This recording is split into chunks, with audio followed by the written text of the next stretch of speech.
how to use the logical operators like and, or, and not inside your filter method. To do that, emps is equal to employee.objects.filter.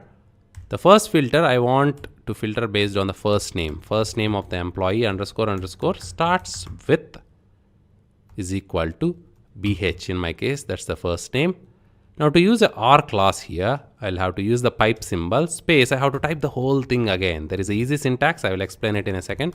Employee.objects.filter last name underscore underscore starts with is equal to, I'm passing in some last name that doesn't exist, XY.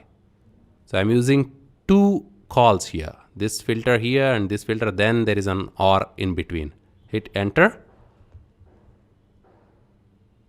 Unsupported lookup starts with for a character field. It should be starts with. So I got the syntax wrong there. It is not start with, starts with. Starts with, hit enter. We get the employees back, print the EMPS. And we see one object coming back. Although the last name doesn't match, it still returns that one record because the first name matches BH. But this is the long syntax to use. Another way to do it is we have to import a special class from Django db.models. Django db models gives us a class called Q. Import capital Q. Once we do this, we can use this Q inside our queries. Take the previous query, get rid of all this. We don't need it. We can pass in multiple classes within the single filter method. So we'll wrap this first class inside this Q. We'll pass it to the Q function. Close it right there. And after that, we can use the pipe symbol inside it and pass a second Q. So use OR symbol right there. Q last name underscore underscore starts with is equal to th or xy, doesn't matter.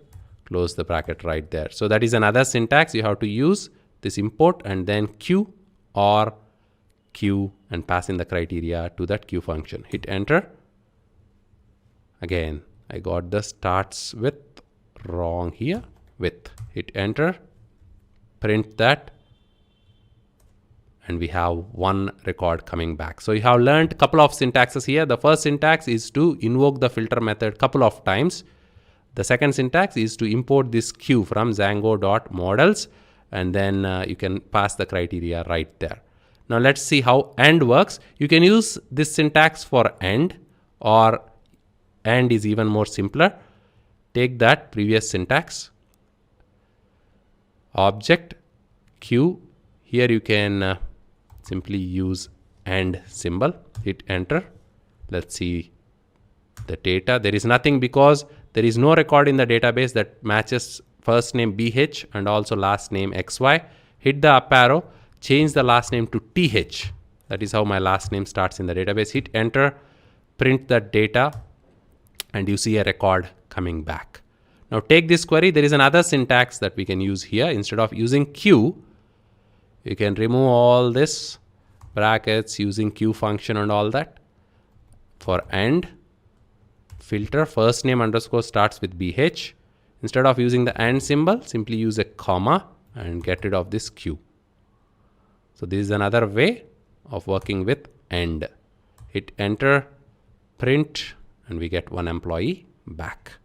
So I have learned a couple of syntaxes to work with and OR. And if you want to use NOT, the SQL NOT, you will use the exclude function. Take the filter function and get rid of everything. We'll exclude only some data here. To exclude, we don't use the filter function. We simply use exclude function that is available and pass in whatever criteria we want here. And it will exclude all the records that matches that criteria. For example, salary underscore underscore GT is equal to 5,000. So I want to exclude all the records that have salary greater than 5,000. That is exactly what this means. Hit enter, do a print of EMPS, and it returns the second record. Let's go back to the database. The first record has a salary of 10,000 greater than 5,000, or it is 100,000, which is greater than 5,000. That is the reason it excludes the first record and it returns as the first or the second record. So you can use and, you can use or, you can use not as well through exclude function. Internally, it will use the SQL not.